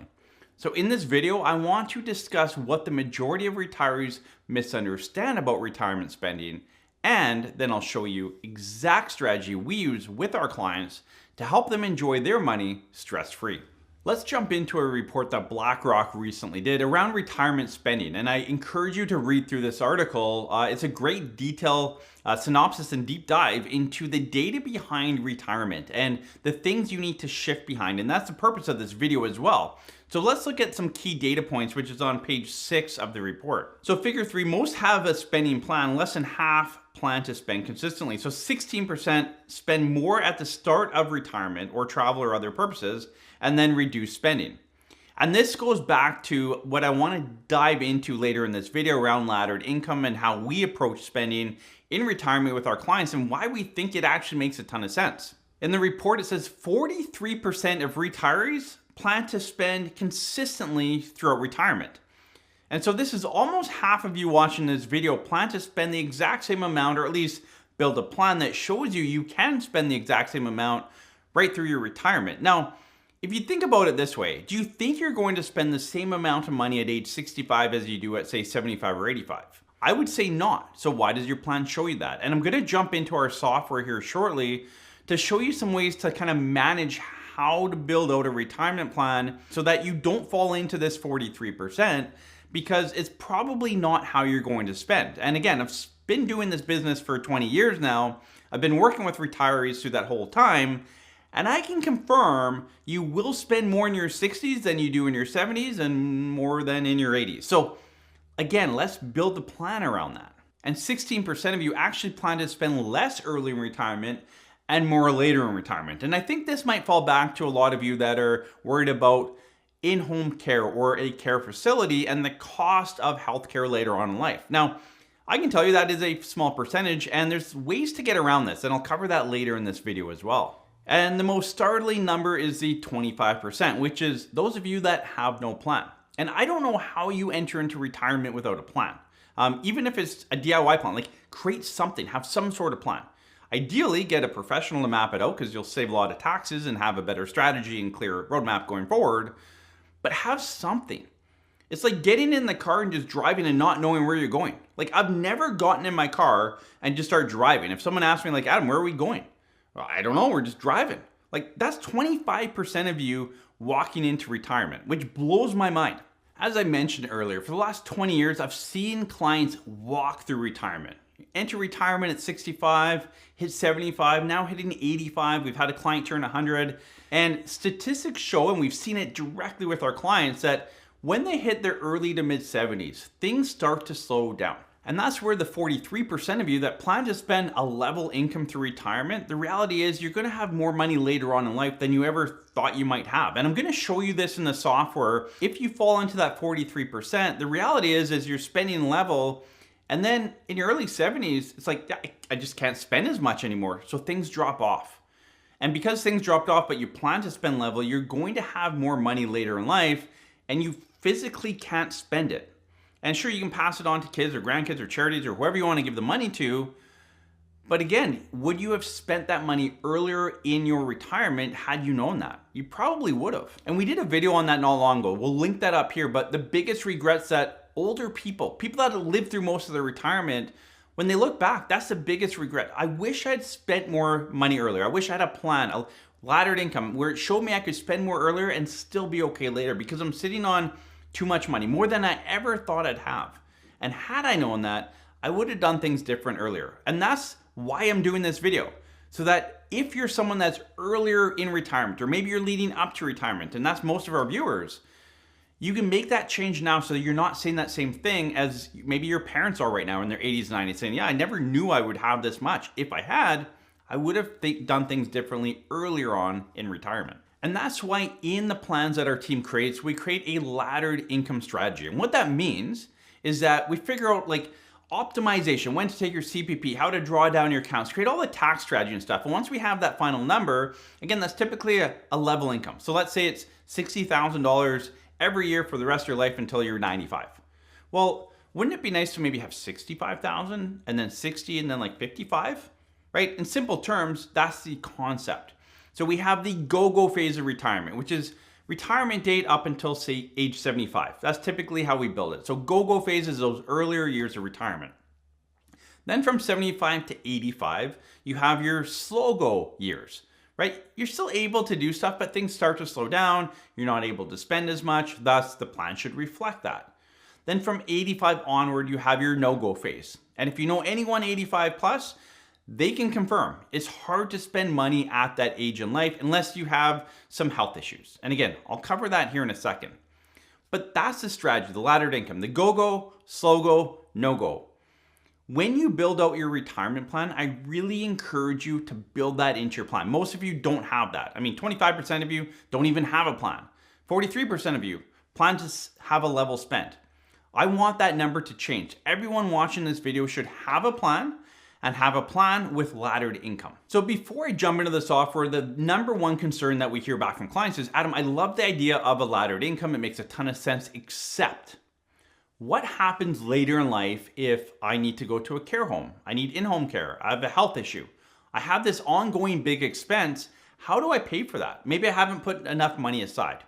So there's kind of two buckets here. I say, if you own real estate here in Canada, lean on your real estate as that buffer. The percentage of people that actually need in-home care or a care facility later in life, and especially those that need it for an extended period of time, is actually quite small. And I'm not going to go into all the detail here in this video. We've covered that before, and I'm going to do a future video around care facilities, the cost of it, how many people actually go into it and how long they're in that. I'll cover that in a future video.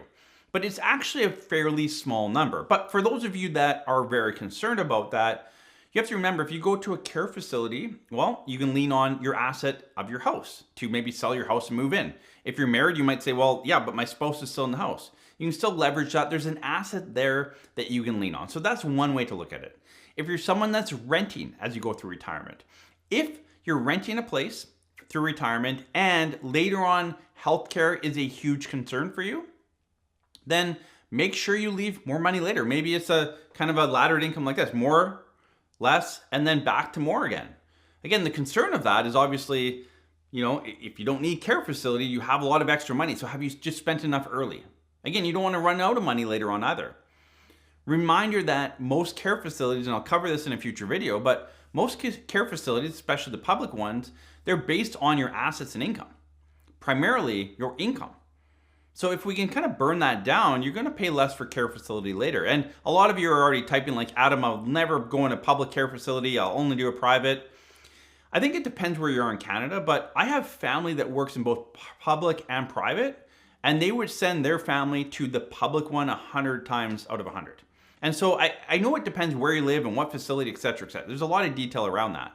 But just remember that if you do own a home, that is a huge asset that you can lean into later in life. And most of you do own a home or some sort of real estate as you enter and go through retirement. So for a lot of you, that would be the buffer and the way to answer that concern as you build out your laddered income going through retirement.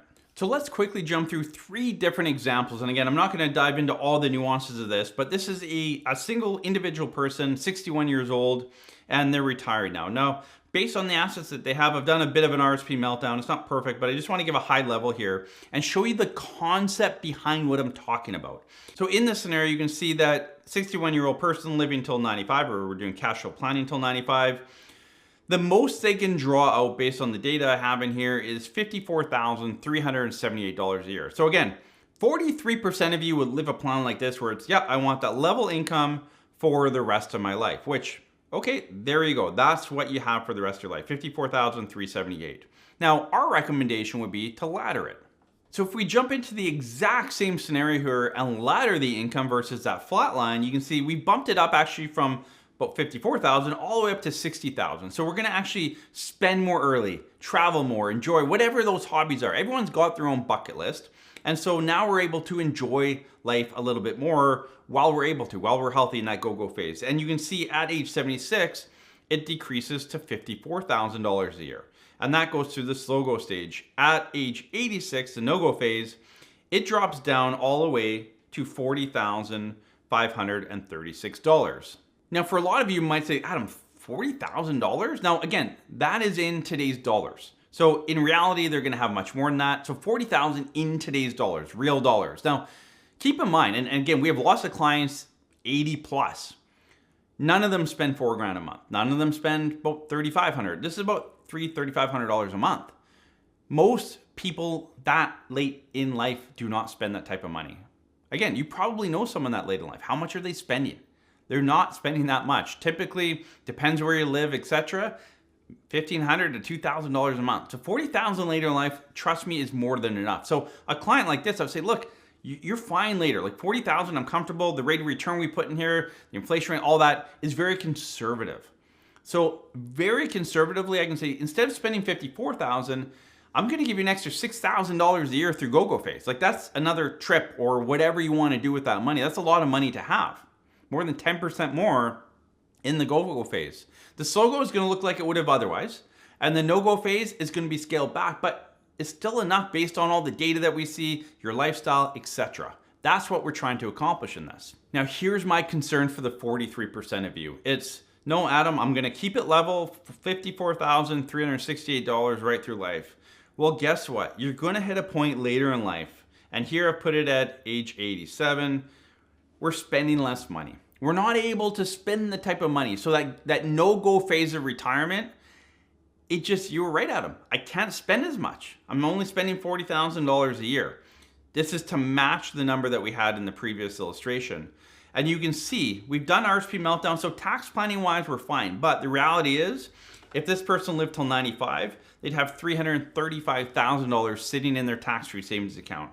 If they die at life expectancy, age 87, they have $396,000 left. There's lots of money left later in life, and that may not be a problem for some, but you might say, yeah, if I have extra money, perfect. I'll give it to my kids, my grandkids, whatever. But for many of you, you have just enough to get through the retirement you want to live. And maybe you're sacrificing in that earlier years of retirement because you're worried about later on. And then you come to a situation like this and you think, man, if I only knew, I would have spent more earlier.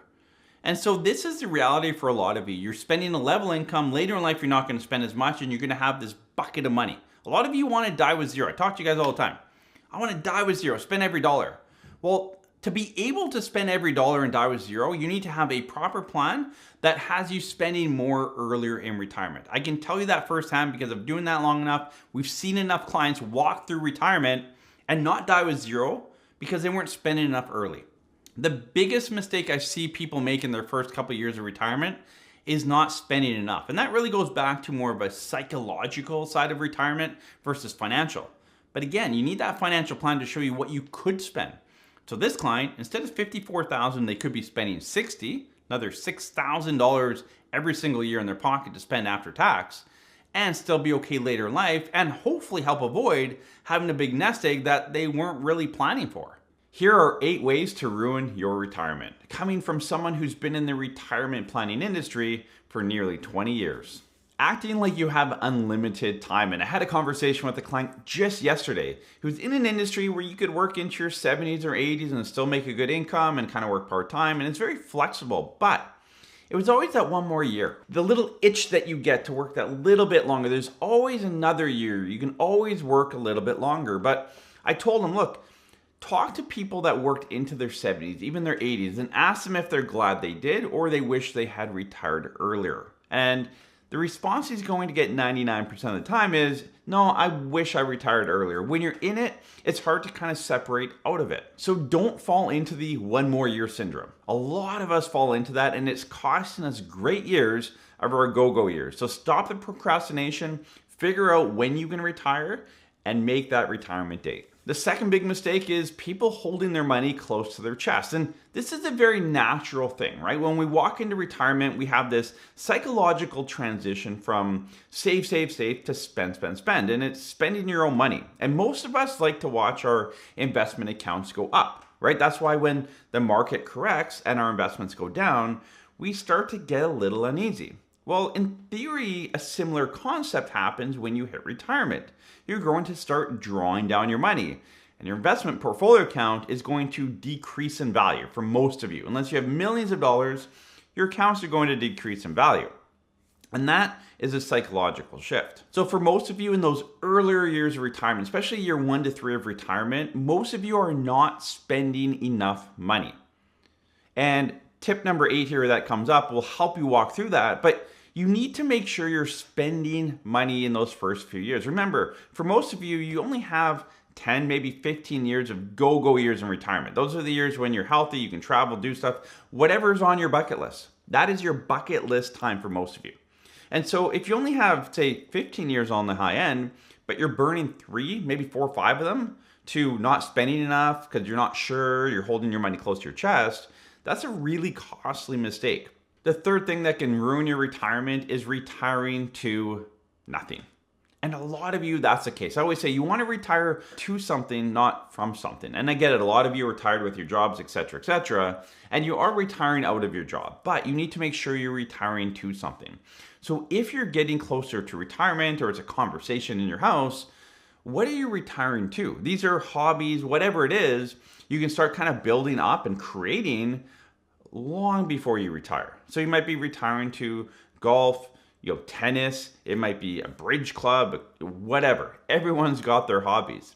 But figure out what you're going to retire to and start kind of building up that hobby or exercise or whatever it is that's going to be years before you retire. Because I can tell you firsthand, I've seen people in very similar situations retire, and one retires to nothing other than a couch and a TV and they sit around and don't do a whole lot.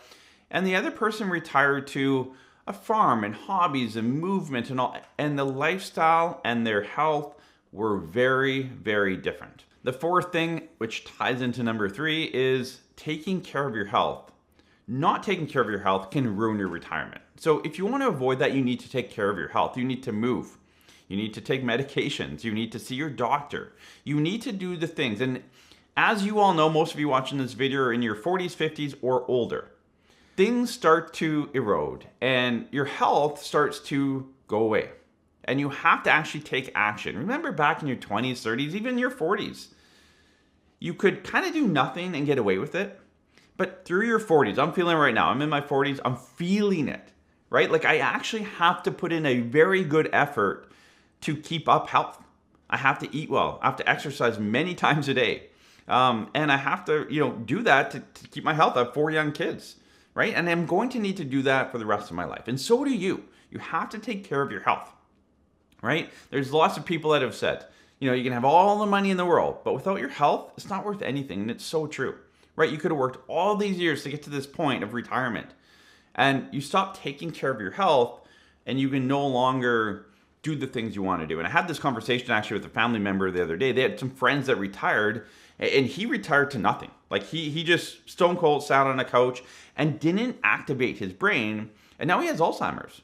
And so, not that that's going to happen, but it could happen, right? We want to keep the brain going, the body going, take care of your health. The 5th thing that can ruin your retirement is avoiding social connections. And I think for some of you, your job has been overstimulation and you're really looking forward to kind of taking a step back, not having Jim and Sally beaking in your ear all the time at work, and just having some peace and quiet. And that's totally great. But you still need to have that social interaction. So find an environment that you can thrive in through retirement. And this might tie back to, keeping busy and doing something, joining a club or a hobby or whatever it is. That could be part of your social connection and social environment.